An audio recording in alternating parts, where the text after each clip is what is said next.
Good morning, students. Yesterday we have started discussing about the different types of the uh, electronic effects, namely inductive effect, electromeric effect, and mesomeric effect are the three different types. We studied two effects in details, namely inductive effect, the permanent displacement of bonded pair of sigma electrons to one of the atom due to higher electronegativity of one atom comparing to other is called inductive effect. There are two types, positive and negative inductive effect. Positive inductive effect, when you observe, when electron releasing group ಅಥವಾ electron donating ಗ್ರೂಪ್ಗಳಾಗಿರ್ತಕ್ಕಂಥ methyl, ethyl, propyl ಅನ್ನೋ ಯಾವುದಾದ್ರೂ alkyl ಗ್ರೂಪನ್ನು ಹಾಕಿದರೆ ಅದು ಎಲೆಕ್ಟ್ರಾನನ್ನು donate ಮಾಡ್ತಿರೋದ್ರಿಂದ ಹಾಕಿರ್ತಕ್ಕಂಥ group small positive charge, original ಇರ್ತಕ್ಕಂಥ ಕಾರ್ಬನ್ನು ಸ್ಮಾಲ್ ನೆಗೆಟಿವ್ ಚಾರ್ಜನ್ನು ಹೊಂದುತ್ತೆ. That is called positive inductive effect. Similarly negative inductive effect ಅನ್ನು ಯಾವಾಗ ಗಮನಿಸಬೇಕು ಅಂದರೆ, when electron withdrawing group like a chlorine, bromine, iodine, nitro ಇಂಥ ಎಲೆಕ್ಟ್ರಾನ್ ವಿಡ್ರಾಯಿಂಗ್ ಗ್ರೂಪನ್ನು ನೀವೇನಾದರೂ ಕಂಪೌಂಡ್ಗೆ ಹಾಕಿದಾಗ ಹಾಕಿರ್ತಕ್ಕಂಥ electron withdrawing group small negative ಚಾರ್ಜನ್ನು ಹೊಂದಿ ಇರ್ತಕ್ಕಂಥ ಕಾರ್ಬನ್ನು ಸ್ಮಾಲ್ ಪಾಸಿಟಿವ್ ಚಾರ್ಜನ್ನು ಹೊಂದುತ್ತೆ. That is called negative inductive effect. Coming to second one, electromeric effect, the complete transfer of bonded pair of pi electrons, alli sigma electron, illi pi electrons of multiple bond to one of the atom in presence of attacking agent is called as electromeric effect. ಏನಾಗಬೇಕು, pi bonded pair of pi electrons ಸಂಪೂರ್ಣವಾಗಿ transfer ಆಗಬೇಕು, multiple ಬಾಂಡ್ದ electrons transfer ಆಗಬೇಕು one of the ಐಟಮ್ಗೆ, ಅವಾಗ ಒಂದು attacking agent ಇರಬೇಕು. ಅದೇ ರೀತಿ ಪಾಸಿಟಿವ್ ಮತ್ತು ನೆಗೆಟಿವ್ ಇದೆ. If electron is shifted towards the attacking agent, I am saying, repeating the example for positive inductive effect. Say that you have taken ethyl is the compound, the attacking agent is proton or H plus or hydrogen ion. ಈ hydrogen ion ಏನಾದರೂ first ಕಾರ್ಬನ್ಗೆ ಹತ್ಕೊಳ್ತಾ ಇದೆ ಅನ್ನೋದಾದರೆ ಆ ಕಾರ್ಬನ್ನ ಕಡೆಗೇನೆ ಎಲೆಕ್ಟ್ರಾನ್ಗಳು ಶಿಫ್ಟ್ ಆಗಬೇಕು. Clear? That is called as a positive electromeric effect. You will get CH3 CH2 with a positive charge. We studied in the earlier class, group of atoms containing carbon carrying positive charge is called as carbocation. Similarly, if electron shifted away from the attacking agent, that is called negative electromeric effect. For example, I have taken formaldehyde. In this compound, attacking agent is Cn-. ಇಲ್ಲಿ Cn- attack ಆಗಲಿಕ್ಕೆ available ಇರೋದೇ ಒಂದು carbon, ಅದೇ ಕಾರ್ಬನ್ಗೆ ಹತ್ಕೋಬೇಕು. ಇಲ್ಲಿ ಅವಕಾಶ ಇತ್ತು, either to this or to this ಅಂತ ಇತ್ತು. ಬಟ್ ಇಲ್ಲಿ ಅದೊಂದೇ ಕಾರ್ಬನ್ಗೆ ಹತ್ಕೊಳ್ಳಿಕ್ಕೆ ಅವಕಾಶ ಇದೆ. ಅವಾಗ ಏನ Cn- ಈ ಕಾರ್ಬನ್ ಹತ್ಕೊಳ್ಳುತ್ತಲ್ಲ, ಎಲೆಕ್ಟ್ರಾನ್ಸ್ ಅದರ ಅಪೋಸಿಟ್ ಕಡೆ ಹೋಗ್ತವೆ. ಒಂದೇ ಎಕ್ಸಾಂಪಲ್ದಲ್ಲಿ ಎರಡು ಮಾರ್ಕ್ ಒಂದೇ ಸೈಡ್ ಇದೆ, ಎರಡನೇ ಎಕ್ಸಾಂಪಲ್ದಲ್ಲಿ ಎರೋ ಮಾರ್ಕ್ ಅಪೋಸಿಟ್ ಸೈಡ್ ಇದೆ. This is called negative electromeric effect. CHHCnO-.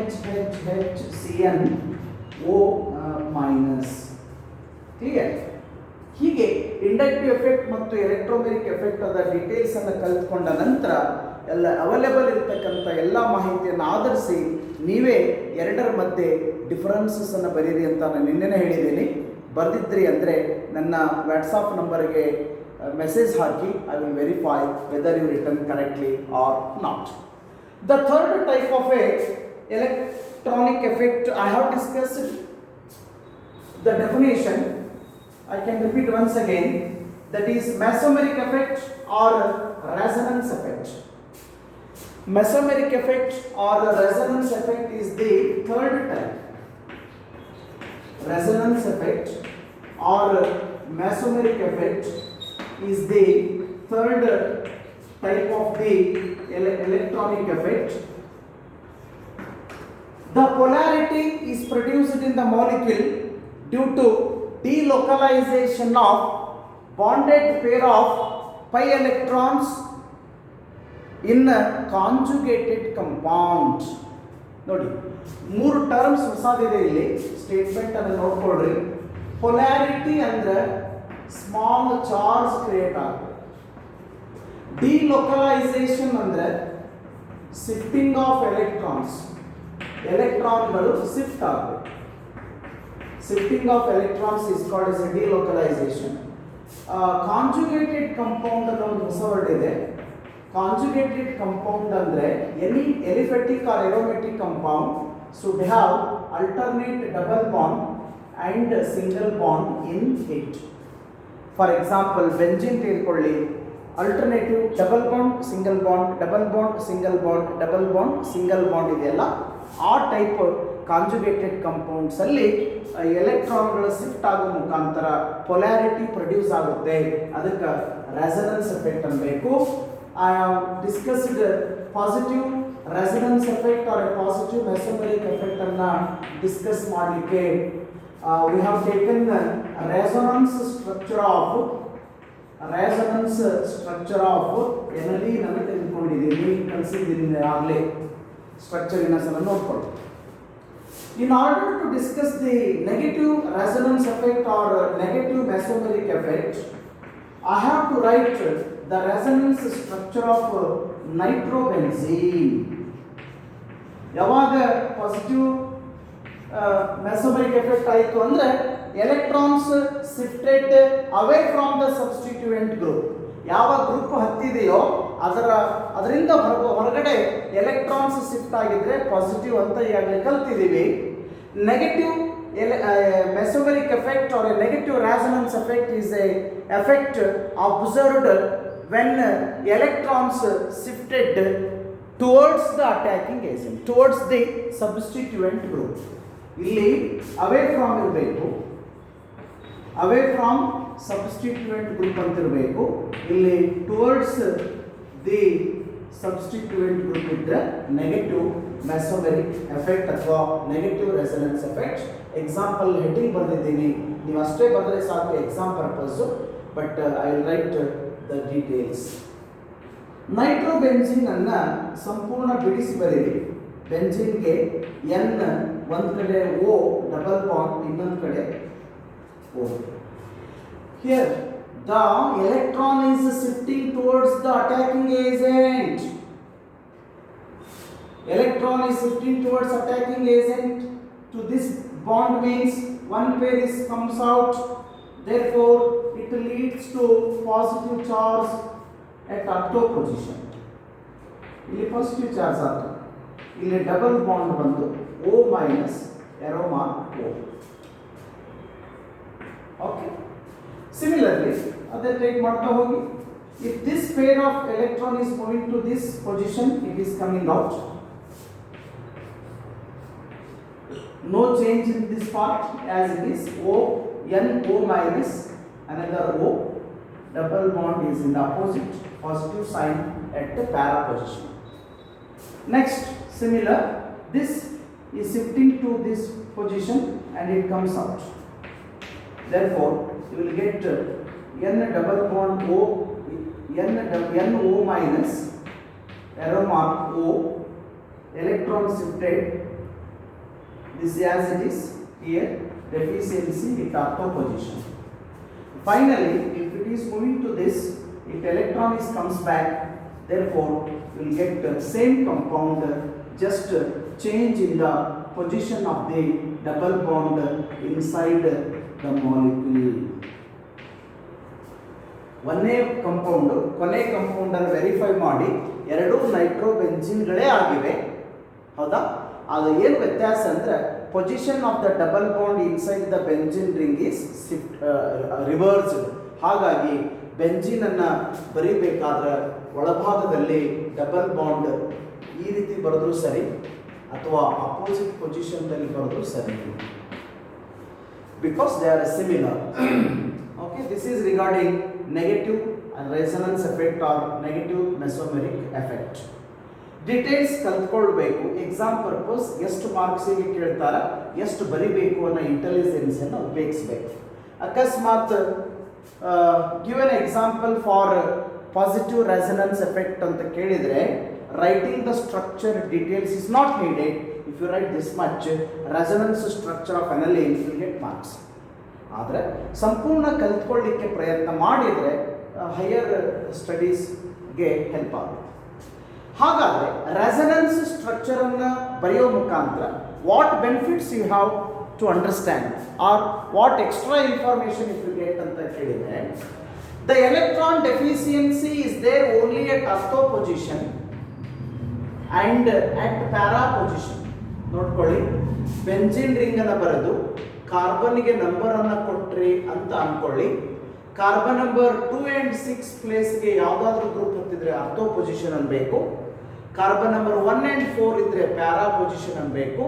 Carbon number 3 and 5 ಇದ್ರೆ ಮೆಟಾ ಪೊಸಿಷನ್ ಅನ್ಬೇಕು.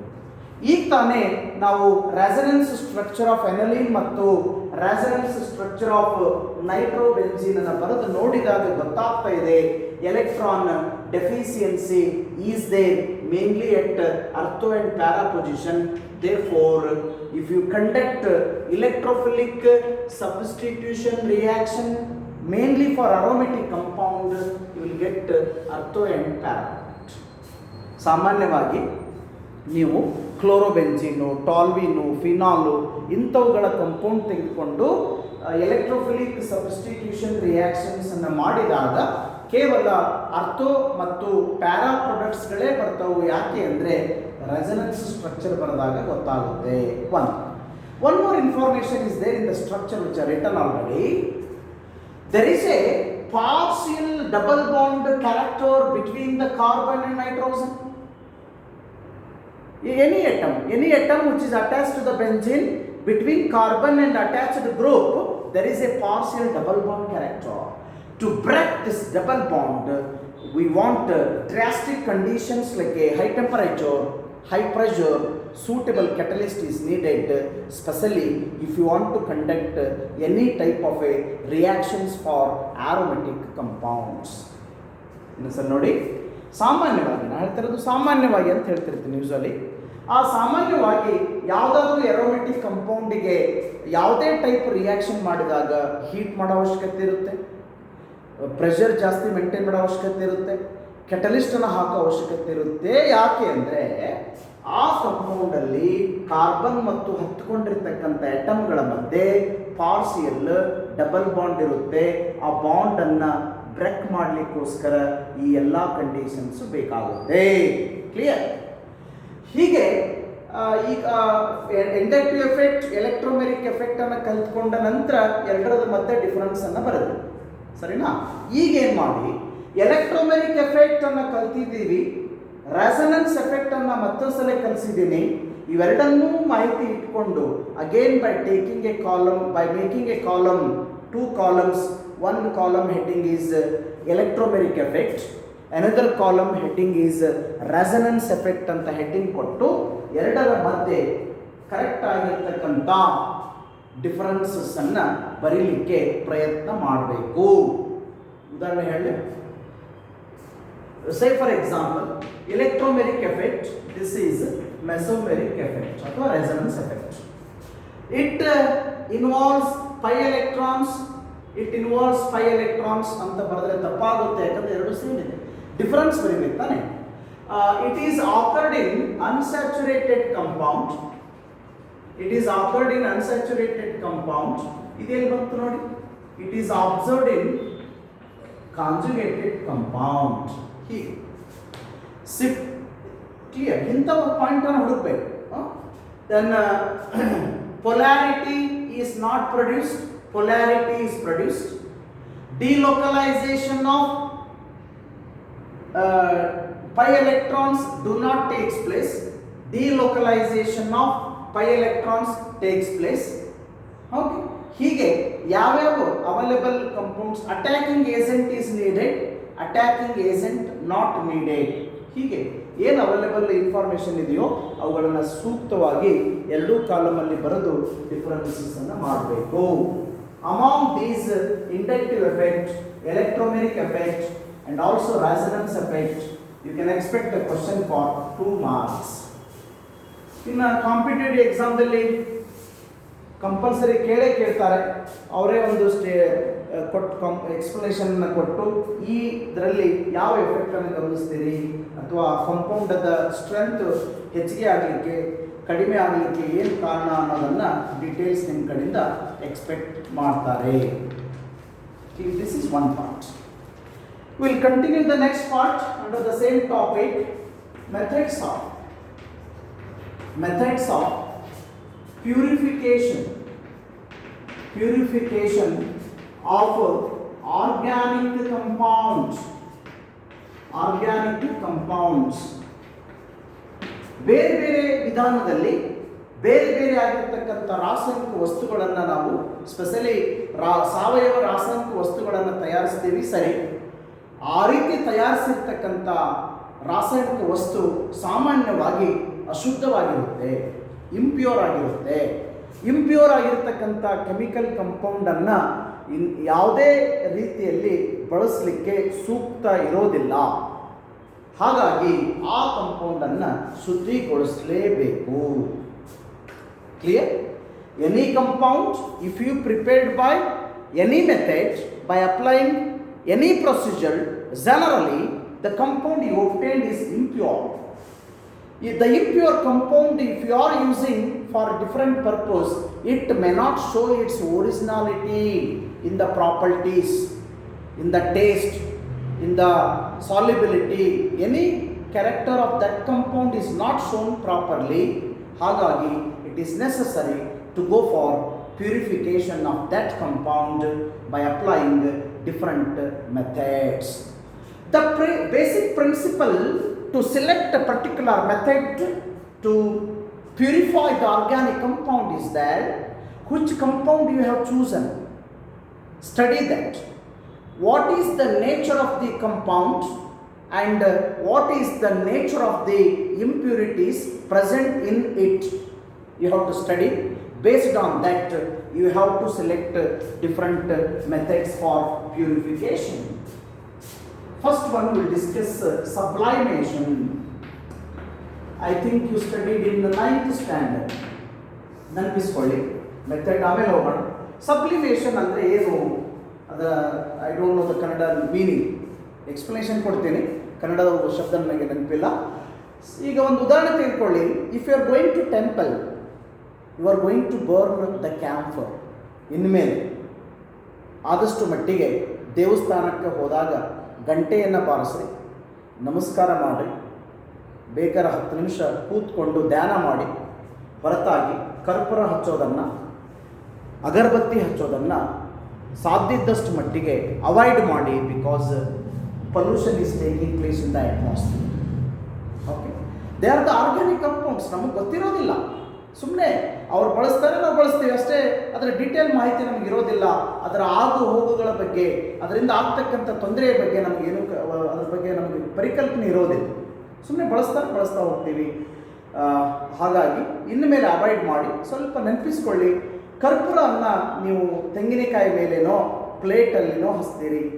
ಕರ್ಪೂರ ಇದ್ದಿದ್ದು ಸಾಲಿಡ್ಡು, ಡೈರೆಕ್ಟಾಗಿ ಅದು ಗ್ಯಾಸ್. ಏನಾರ ಲಿಕ್ವಿಡ್ ಆಗುತ್ತಾನೆ? ಇಲ್ಲ. That is called as sublimation. ನಾನು ಬರೆಯೋದಿಲ್ಲ, ನನಗೆ ಡೆಫಿನೇಷನ್ ಈ ಹಂತದಲ್ಲಿ ಬೇಡ, ಆದರೆ ಹೇಳ್ತೇನೆ. Sublimation is a process in which the solid form of organic compound is directly converted into gaseous form or vapor form without attaining liquid form. ಸಾಮಾನ್ಯವಾಗಿ ಒಂದು ಐಸ್ ಕ್ಯೂಬ್ ಅನ್ನು ಫ್ರಿಜ್ ಇಂದ ತೆಗೆದು ಸಾಲಿಡ್ ಸ್ವಲ್ಪ ಬಿಡು, ಏನಾಯ್ತದು? ಲಿಕ್ವಿಡ್. ಆ ಲಿಕ್ವಿಡ್ ವಾಟರನ್ನು ವಾರ್ಮ್ ಮಾಡಿ gas ಆಗುತ್ತೆ. ಇದು ಜನರಲ್ ಪ್ರಾಸೆಸ್. ಅದಕ್ಕೆ ಮೆಲ್ಟಿಂಗ್ ಅಂತ, ಇಲ್ಲಿಂದ ಇಲ್ಲಿಗೆ ಕನ್ವರ್ಟ್ ಆದ್ರೆ ಮೆಲ್ಟ್ ಆಗೋದು ಅಂತೀವಿ, ಇಲ್ಲಿಂದ ಇಲ್ಲಿಗೆ ಕನ್ವರ್ಟ್ ಆದ್ರೆ ವೇಪರೈಸೇಷನ್ ಆಗೋದು ಅಂತೀವಿ, ಆವಿ ಆಗೋದು. ಹೌದಾ? ಆದರೆ ಕೆಲವಿಷ್ಟು ಪ್ರಾಸೆಸ್ಗಳಲ್ಲಿ ಸಾಲಿಡ್ ಘನವಸ್ತು ನೇರವಾಗಿ ಅನಿಲವಾಗಿ ಪರಿವರ್ತನೆ ಆಗುತ್ತೆ, ಅದು ದ್ರವ ಸ್ಥಿತಿಯನ್ನು ಅಟೈನ್ ಮಾಡೋದಿಲ್ಲ. ಈ ಪ್ರಾಸೆಸ್ಗೆ ಸಬ್ಲೈಮೇಷನ್ ಅಂತ ಕರೀತೀವಿ. Okay, this method is applied for the separation of this method is applied for the separation of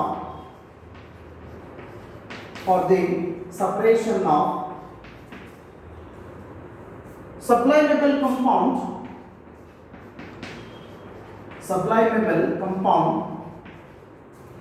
from non-sublimable compound in the mixture. ಇಲ್ಲಿ ನೋಡಿ, ನಾನು ಯಾವುದು ಸಬ್ಲೈಮೇಬಲ್ಲು ಯಾವುದು ನಾನ್ ಸಬ್ಲೈಮೇಬಲ್ಲು ಅಂತ ಮೆನ್ಷನ್ ಮಾಡಿಲ್ಲ. ಅಂದರೆ ಅದರಲ್ಲಿರ್ತಕ್ಕಂಥ ಆರ್ಗ್ಯಾನಿಕ್ ಕಂಪೌಂಡ್ ಸಬ್ಲೈಮೇಬಲ್ಲು, ಇಂಪ್ಯೂರಿಟಿ ಸಬ್ಲೈಮೇಬಲ್ಲು ಅಂತ ಮೆನ್ಷನ್ ಮಾಡಿಲ್ಲ. ಯಾವ ಥರ ಆಗಿರ್ಬೋದು ಅದಕ್ಕೆ ನಾನು ಜನರಲ್ ಸ್ಟೇಟ್ಮೆಂಟ್ ಕೊಡ್ತೀನಿ. Sublimation is a method of separation of a organic compound. It is applied for the separation of a sublimable compound from non-sublimable compound which is present in the mixture. Take part. When the mixture is heated, strongly,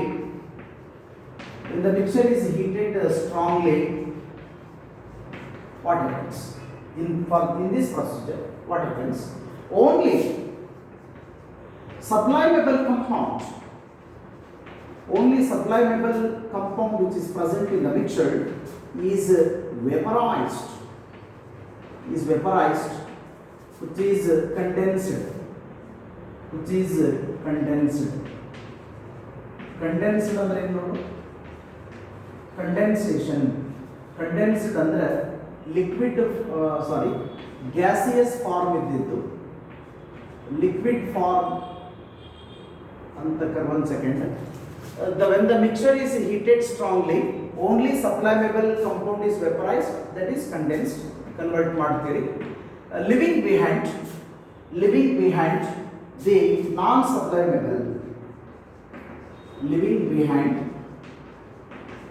the non-sublimable compound. Mixed compound impurity ಅಂದ್ರೆ ಏನು ಹೇಳ್ಬೋದು? ಯಾಕಂದ್ರೆ particular ಆಗಿ ನಮಗೆ ಇದ್ರಾಗ organic compound ಸಬ್ಲೈಮೇಬಲ್, impurity ಸಬ್ಲೈಮೇಬಲ್ ಅಂತ ಗೊತ್ತಿಲ್ಲ, ಅದಕ್ಕೋಸ್ಕರ ಹೀಗೆ. When the mixture is heated strongly, only the sublimable compound is vaporized, that is condensed, leaving behind the non-sublimable compound. Okay. Second method is crystallization. ಹೇಳಿದೆ ನಾನು ನಿನ್ನೆ ಆನ್ಲೈನ್ ಕ್ಲಾಸಸ್ಸನ್ನು ತೆಗೆದುಕೊಂಡ್ವಿ. ಭಾಳ ಜನ ಸ್ಟೂಡೆಂಟ್ಸು ಬೇಗ ಅಡ್ಮಿಟ್ ಆಗೋದಿಲ್ಲ. ಅಡ್ಮಿಟ್ ಆದಮೇಲೂ ಸಹಿತ by talking with your parents and friends, you are going to make a disturbance. Lot of disturbance was there in the yesterday's class. ಅದಕ್ಕೆ from today onwards what we will do, of 25 to 30 minutes video clips we are going to send through the YouTube. You have to observe according to the timetable. If you want, for 5 to 10 minutes we will have the live classes to discuss which thing is not understood, which thing you want to get it repeat. Explain ಮಾಡಿದ್ದು ಯಾವುದು ಅರ್ಥ ಆಗಿಲ್ಲ ಅಥವಾ ಯಾವುದನ್ನು repeat ಮಾಡಬೇಕು ಅನ್ನೋದ್ರ ಬಗ್ಗೆ discuss ಮಾಡಲಿಕ್ಕೆ ಬೇಕಾದ್ರೆ 5 ನಿಮಿಷ ಆನ್ಲೈನ್ ಮಾಡೋಣ.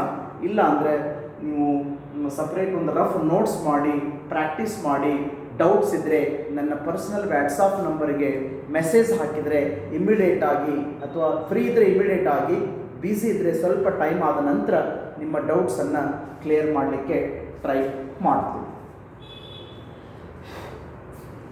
The crystallization is a second method of purification of organic compounds. It is applied for separation of solid organic compound from the mixture. It is applied for the separation of, it is applied for the separation of solid organic compound, solid organic compound from the mixture, that is based on difference in the solubility, difference in the solubility of organic compound, difference in the solubility of organic compound, and also impurity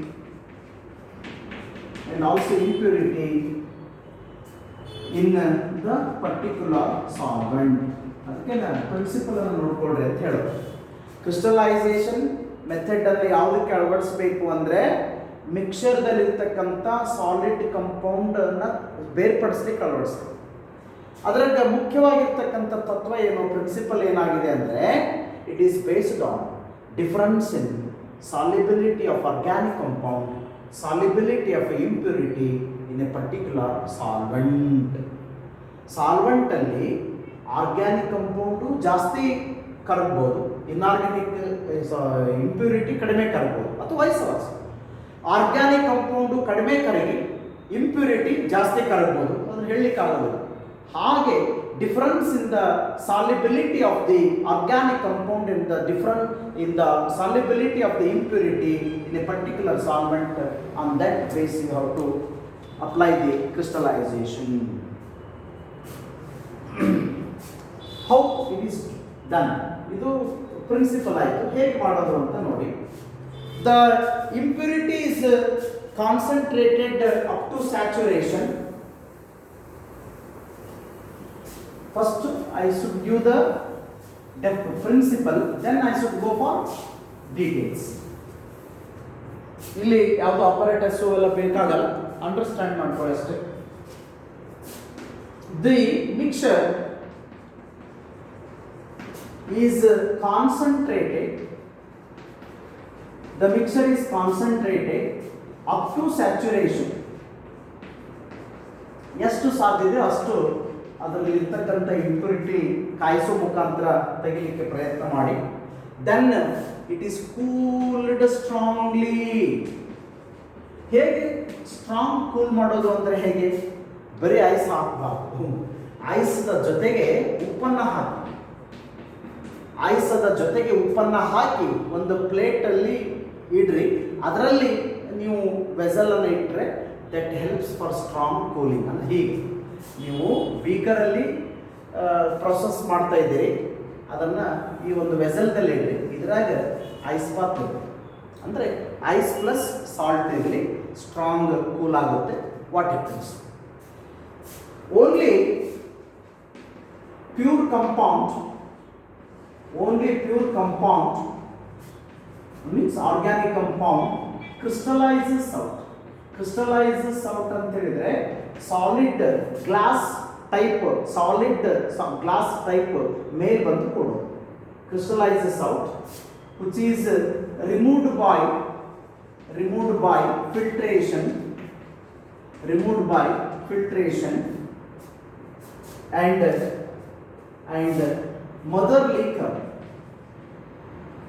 mother liquor, give the meaning, contains impurities. ಇನ್ನೊಂದ್ಸಲ ಎಲ್ಲ details ನೋಡ್ಬಿಡಿ, will stop at this point.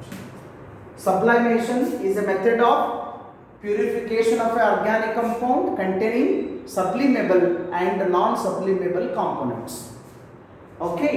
Crystallization is applied for the separation of solid organic compound from the mixture based on difference in the solubility of organic compound and solubility of a impurity in the solvent.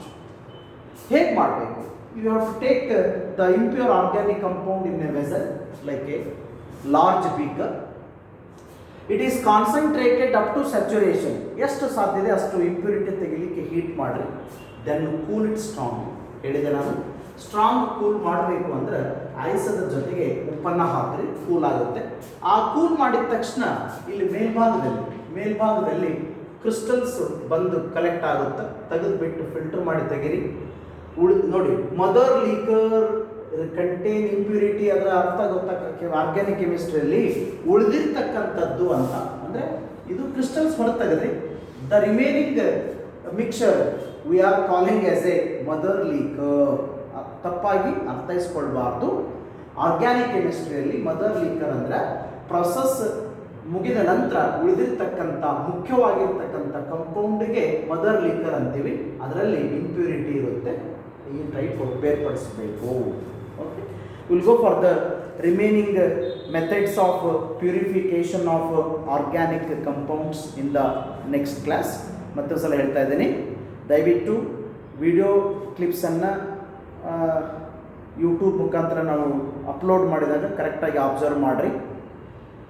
ಒಂದು ಸಲ ಬಿಟ್ಟು 2 ಸಲ observe ಮಾಡಿರಿ. ಒಂದೇ ಸಲಕ್ಕೆ ಅರ್ಥ ಆಗೋ ಸಾಧ್ಯತೆ ಇರೋಲ್ಲ. ಯಾಕಂದರೆ ನಾವು ಕ್ಲಾಸ್ ರೂಮಲ್ಲಿ ಎದುರಿಗೆ ಕೂತ್ಕೊಂಡಾಗ ಕನ್ವಿನ್ಸ್ ಮಾಡೋದೇ ಕಷ್ಟ ಆಗಿರುತ್ತೆ. ಅಂಥದ್ದು ಬೇರೆ ವಿಡಿಯೋದಲ್ಲಿ ನಿಮ್ಮನ್ನು ಕನ್ವಿನ್ಸ್ ಮಾಡೋದು ಅಷ್ಟು ಸುಲಭ ಅಲ್ಲ. ಅದಕ್ಕೆ ಒಂದು ಸಲ ಬಿಟ್ಟು 2 ಸಲ ನೀವು ವಿಡಿಯೋ ಕ್ಲಿಪ್ಪನ್ನು ಅಬ್ಸರ್ವ್ ಮಾಡಿರಿ. ಸಾಧ್ಯ ಆದರೆ ಅಬ್ಸರ್ವ್ ಮಾಡಿದ ನಂತರ ಸಾಧ್ಯ ಆದರೆ ನಾವು ಆನ್ಲೈನ್ಗೆ ಬಂದಾಗ ಏನು ಡೌಟ್ಸ್ ಇದೆ ನೀವು ಕೇಳಿದರೆ ರಿಪೀಟ್ ಮಾಡ್ತೀನಿ. ಇಲ್ಲ ಅಂದರೆ ನೀವು ಮೆಸೇಜನ್ನು ಹಾಕಿ ಕೂಡ ನಿಮ್ಮ ಡೌಟ್ಸನ್ನು ಕ್ಲಾರಿಫೈ ಮಾಡಿಕೊಳ್ಬಹುದು. Okay, thank you.